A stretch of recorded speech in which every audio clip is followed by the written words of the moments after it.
the optimum. And that's okay. That's correct, right? I mean, there's no wrong answer here. That's one of the correct options.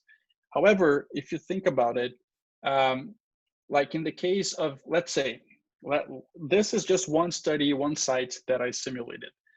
But let's say that you actually have a data set where you have this response for many sites in many years, and you're trying to find an overall response of seeding rate to yield in Kansas, right?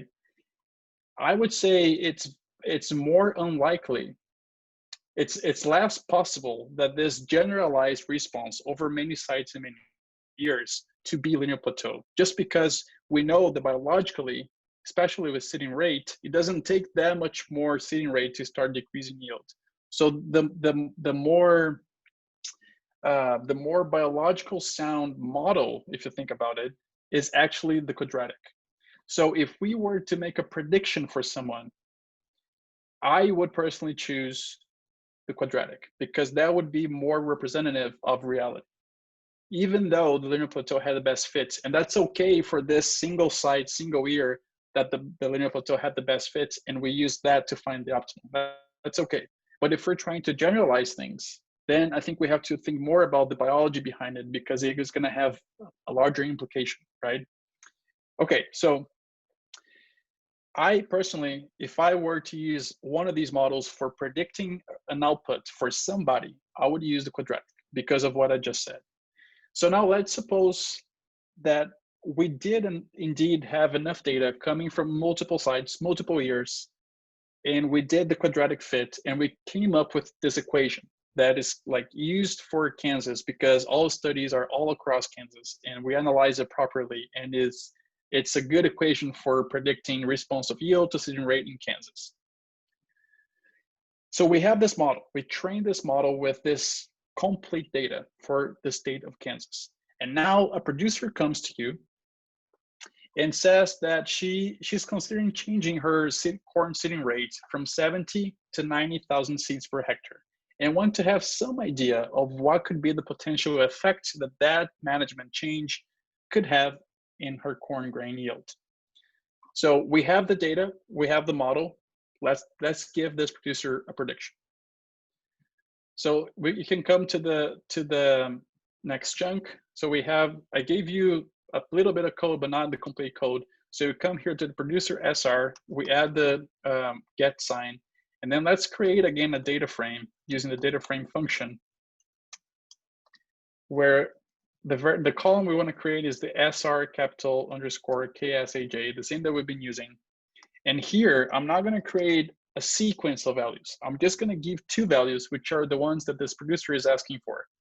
So that is the 70 and 90,000 seeds per hectare, right? So I just create this and I print this data set so you can see it. It's a very simple data set. It just has one column, two values, that's it, right?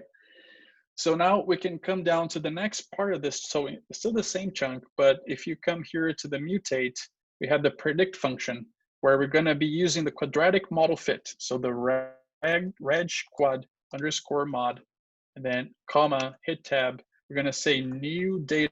This is an argument, new data equals producer SR, which is what we want to predict, comma, re.form equals NA. Just again, to ignore the random effector block here. So if we just run this and you print it, there we go. So we have those two seeding rates that we want to predict yield for, and then we have the predicted yield using the quadratic model for those seeding rates. Sweet, that's what we want. However, even though maybe a farmer is not as interested in error bars as we as scientists are, they maybe just want to know the average. This would be the answer. This is the average. But I want to show you again how we can calculate error bars around these two values. So again, we're going to use bootstrapping for that. You can just run, let's see here. I think I gave you, I think you have almost all. So you can run the predict fun too, and then you can run the producer boots. That's a nice name, I just realized. It's going to take a little while because this is the one doing the bootstrapping, which simulating 200 times. And then here on line 568, where we have the producer SR, I want you to add a pipe after that, hit enter, and then we're going to say bind underscore cols.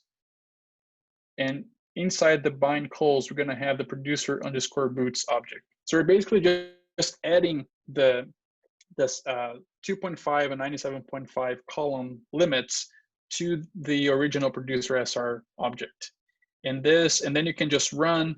You're going to be able to see now that we have then the seeding rates we are predicting for, the yields that were predicted for those seeding rates based on our model, quadratic model, and then the lower and upper confidence limits. Oh, this is actually UCL. This is not going to change your code. It's just I had a typo there. Upper confidence limit. Yeah. So I just did that. It's going to take just a little time to run, and then we can get back on track. So we're getting very close to the end. Maybe like next 5 minutes, we're done. Just so you guys know, we're not going to be super late. So just run that again, and then run this. You know what? Actually, when I changed what I changed, it made some funky stuff because it had similar columns already. For this to work, we actually have to rerun this entire chunk here. Sorry about that, but if you could just go up a chunk, you can just hit the play button, and it's going to just rerun that entire chunk. And then if you go to the chunk below it, you can again just hit the play button because it's going to run the entire chunk. And then we should be gold.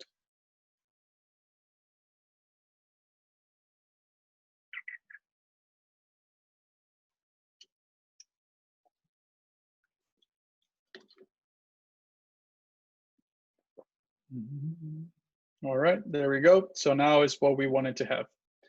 Okay, so now let's just make a quick plot. You already have all the code there. You can just run it just so we see what is the difference.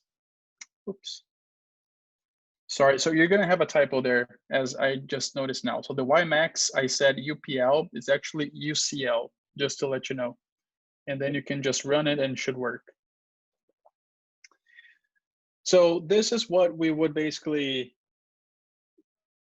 tell this producer, that if they increase their seeding rate from 70 to 90 thousand seeds per hectare, this is the range of possible of 95th percent confidence interval that they would have a yield at 70 and at 90,000 seeds per hectare. And again, if you don't want to look at the plot, you just want a table, we can always come back to the table up here and give actual numbers to someone. And something I want to point out here is, hopefully you have already realized this, but 70 and 90,000 seeds per hectare were not part of our study. We did not have those levels. And this is one of the beauties of regression, right? Regression can help you to make any prediction in the interval of values that you evaluated. Anything in there is fair game. If you try to predict something outside of the range that you evaluated, that's iffy, right? People can do it. I mean, the model is not going to throw you an error. It's still going to do it, but maybe you shouldn't, because you don't know what happens outside that range, right? Because you didn't study it. But anyway, 70 and 90 were within the range. And even though they were not the actual levels that we studied, but we were still able to predict them because we did a regression.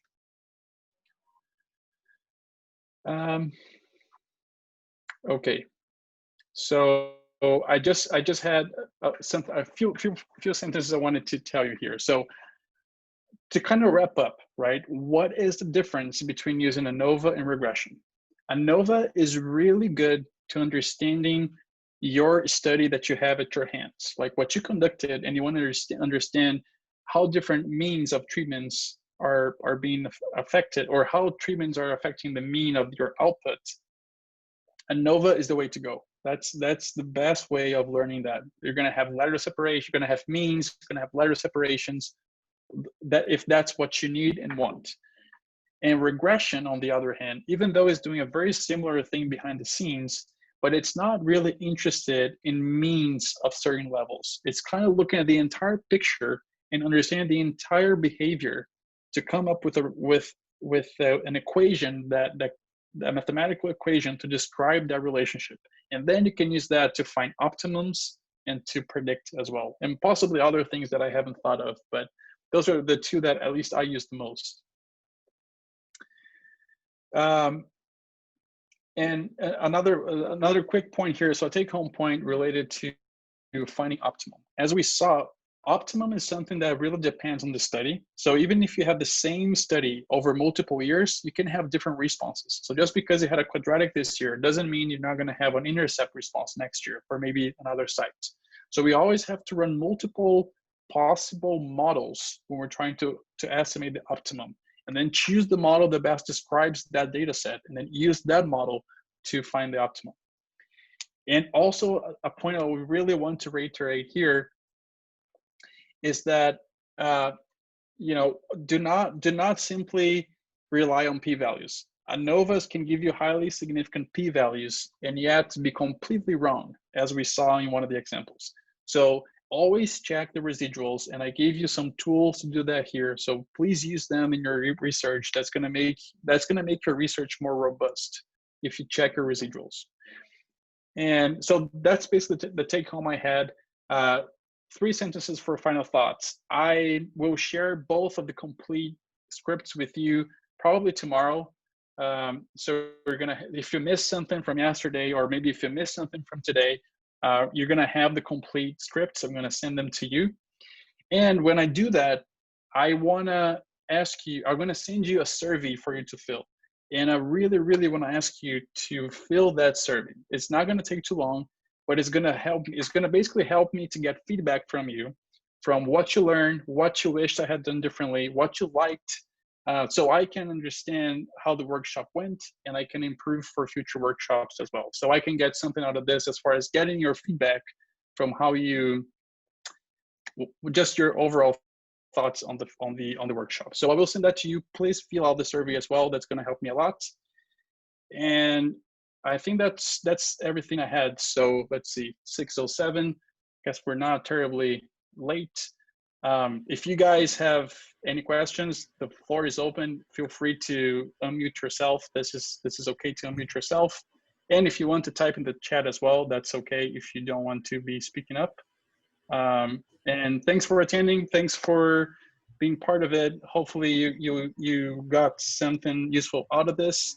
And you got my contact if you need to reach me, and we'll be in touch. So thanks, Leo. On behalf of the AGSA, I want to thank you for this great workshop. So hopefully it will help everyone that attended the workshop, and with data analysis. That usually is a terrible time, I would say. Depending on your research, of course. Yeah, no problem. Thank you guys for inviting me again this year. It was fun. I mean, it's kind of different to do remotely. Last year, I could look in people's faces and at least have some hints if I was going way too overboard or way too fast. This year, without that feedback, the live feedback, was kind of interesting. But I think we made it work. I think so. I think it was great. Yeah.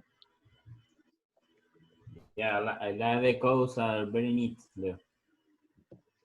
Thanks. Yeah, when I of course my personal codes are not as detailed, but then when I'm giving workshops, I try to think what's the easiest way to convey something and not just do something. So hopefully I was able to to do that successfully. All right, let's see. We have some comments here, but lots of people saying thanks. Thank you everybody for the messages. Thanks for attending. I'll stick around for, I don't know, maybe a few more minutes if anybody has any questions or thoughts. And if And if you want to email me any questions, any thoughts, you have my contact. Feel free to do that as well. And so just hang around for a few more minutes if anyone wants to ask something. Okay, we'll just stop